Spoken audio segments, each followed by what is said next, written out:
세월호 구조 영웅으로 불리는 생존자가 정신적 후유증과 경제적 어려움에 시달리다 자살을 시도하는 사건이 발생했습니다. 피해 보상이 늦어지고 있는 가운데 생존자들의 고통이 커지고 있습니다. 세월호 참사 여파로 제주 항로의 여객선이 잇따라 운항을 중단하고 있습니다. 여객선이 갈수록 줄면서 몇 년 안에 사라질 것이란 전망까지 나오고 있습니다. 곶자왈 공유화재단이 사실상 존폐 위기에 처했습니다. 곶자왈 매입이 지지부진한 가운데 이사장을 비롯한 주요 이사진이 동반 사퇴했습니다.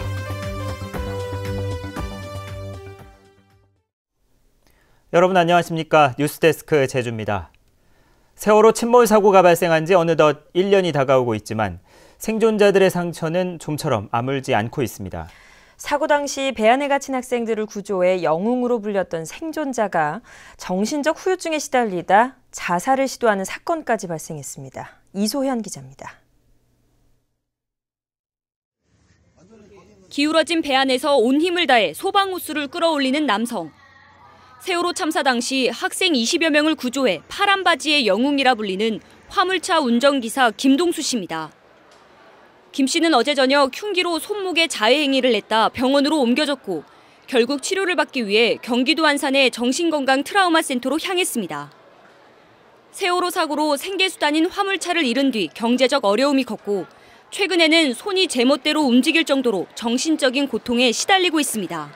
그때를 어떻게 계속 학생들 보면 그 학생들이 생각나고 그 창문을 보면 창문에 있는 아이들이 생각나는데 저한테 그냥 어떻게 잊으라고 그걸 쉽게 그런 고통이 있는데 남들은 아직도 모르죠. 다 해결된 줄만 알고 고통에서 헤어난 줄만 알지. 제주도 내 세월호 생존자는 22명. 대부분 화물차 운전기사로 1억 원이 넘는 차량 할부금은 고스란히 빚으로 떠안았습니다. 올해부터는 제주도의 생계비 지원도 끊겼습니다. 돈 날로 일날 데도 없고 뭐 일은 잡히지도 않고 그렇게 한다고 뭐 일한다고 뭐 정상적인 일을 옛날처럼 정상적인 일을 못 하지 마소요. 그냥 그게 최고 어려운 거라 마소. 이들의 정신적 치료를 위해 제주도는 지난달부터 세월호 피해 상담소를 운영하고 있지만 예산이 부족해 오는 7월이면 문을 닫을 예정입니다.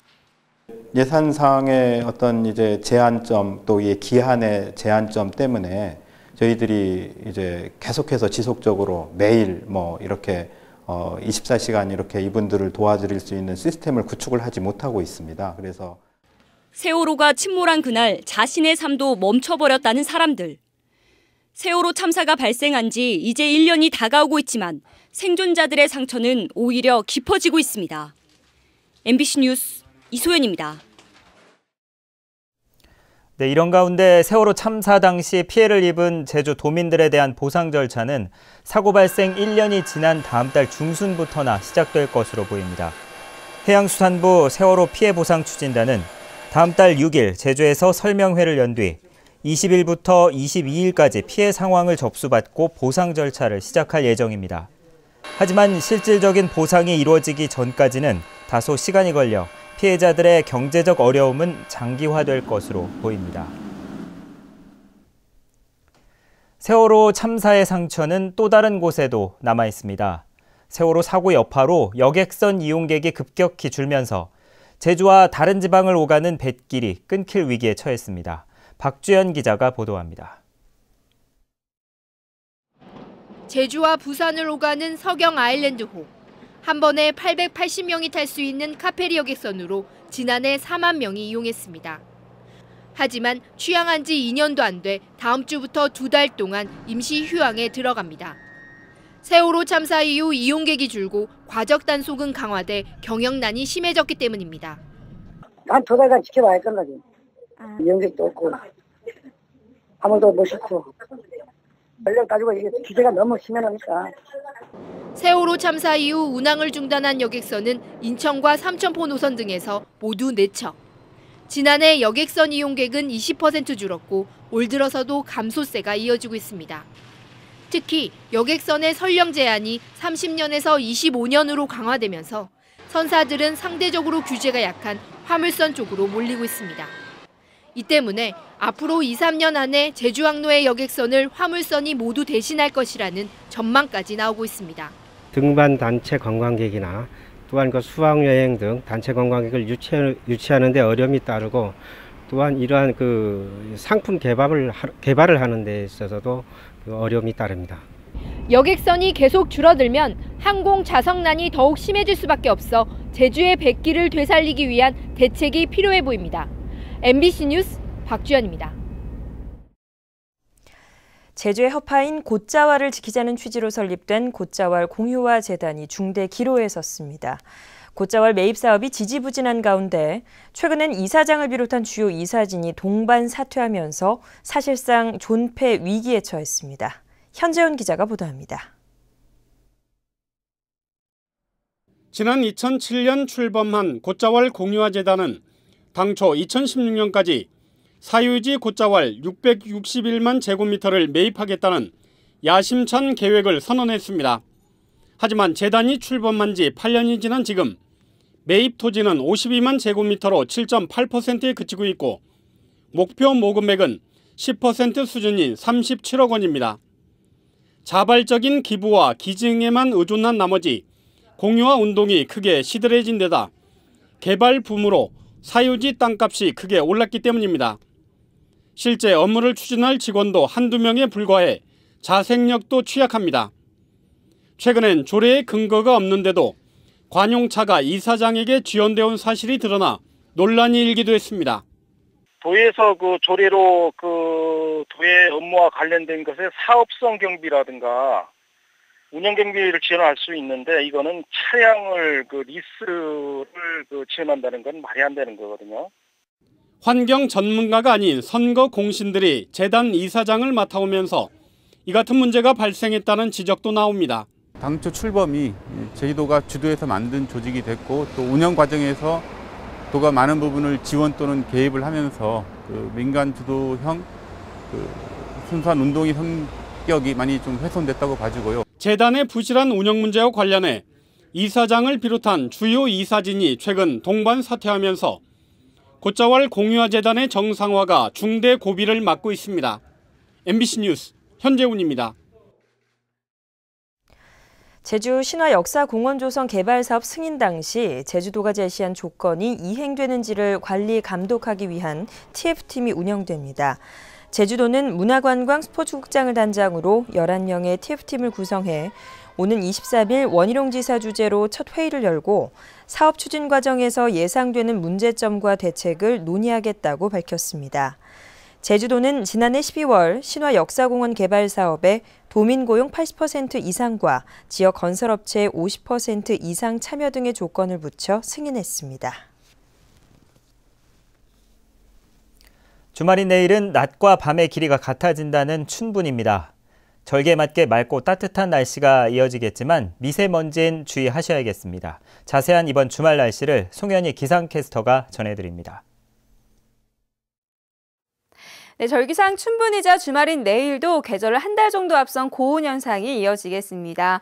낮 기온이 20도까지 크게 오르면서 외출하실 땐 가벼운 옷차림 하셔도 좋겠는데요. 하지만 미세먼지가 기승을 부리면서 장시간 야외 활동은 되도록 자제하는 편이 좋겠습니다. 모레부터는 다시 예년 이맘때 기온을 회복하겠고요. 하늘은 대체로 맑겠지만 낮부턴 강한 바람에 주의하셔야겠습니다. 다음은 자세한 지역별 날씨입니다. 내일 아침 북부 지역의 기온 8도에서 9도, 낮 기온은 16도에서 17도로 오늘과 비슷하겠습니다. 서부 지역의 기온 10도 내외로 출발해서 18도까지 오르겠고요. 남원의 아침 기온 11도, 안덕과 서기 12도, 낮 기온은 18도에서 19도가 예상됩니다. 네, 동부 지역은 내일도 낮 동안 5월 초순에 해당하는 기온을 유지하겠습니다.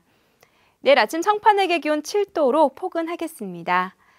네, 섬지역 가끔 구름만 지나겠고요. 기온은 평년보다 2도에서 4도가량 높겠습니다. 해상에는 물결이 잔잔하게 일겠습니다. 네, 다음 주에는 아침 기온이 떨어지면서 조금 쌀쌀하겠는데요. 기온 변화가 심한 만큼 건강관리에 유의하셔야겠습니다. 날씨였습니다. 부동산 비리 의혹으로 검찰 수사를 받고 있는 제주 한라대가 교수들 사이에서도 내홍을 겪고 있습니다. 제주 한라대 교수회는 오늘 제주도의회에서 기자회견을 열고 대학 평의회가 총장 측근들로 구성됐다는 교수협의회의 주장은 사실과 다르며 일부 교수들이 학교의 명예를 훼손하고 있다고 주장했습니다. 이에 대해 교수협의회 측 교수들도 기자회견장을 찾아 학교 측의 입장을 홍보하지 말라며 항의하기도 했습니다. 오늘 오후 2시 반쯤 제주시 한림항 북쪽 33km 해상에서 경남 통영선적 어선에서 45살 남모 씨가 그물 작업을 하다 손가락이 절단됐습니다. 오전 9시 반쯤에도 차기도 북쪽 42km 해상에서 몰타선적 화물선에서 27살 김모 씨가 닷을 감다 손가락이 절단됐습니다. 제주해경은 부상자들을 경비함정에 태워 한림항으로 후송했습니다. 제주어업관리사무소는 우리나라 배타적 경제수역에서 허가 없이 조업한 혐의로 중국 어선 한 척을 납포해 조사하고 있습니다.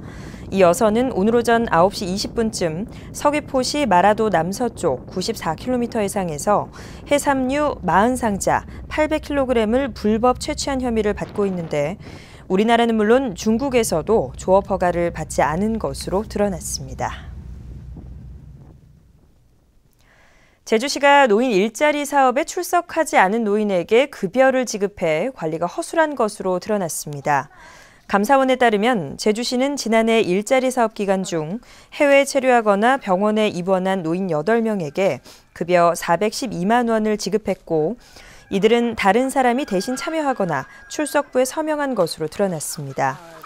감사원은 보건복지부가 제주시를 현지 조사한 뒤 기관 제재 조치를 내리라고 통보했습니다. 제주의 대표 상품인 삼다수가 가격 경쟁력을 확보하기 위해 물류비 지원을 법제화해야 한다는 주장이 제기됐습니다.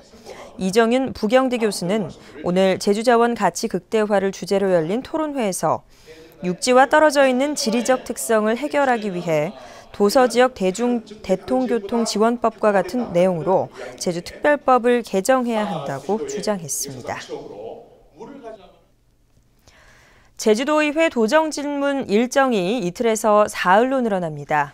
제주도의회는 다음 달 15일부터 사흘 동안 원희룡 지사를 출석시킨 가운데 의원 20명이 도정 질문을 하고 20일에는 의원 10명이 이성문 교육감을 상대로 교육 행정 질문을 하기로 했습니다. 도의회는 충실한 도정 질문과 도민의 알 권리를 위해 일정을 늘렸다고 설명했습니다. 뉴스데스크 제주였습니다. 고맙습니다.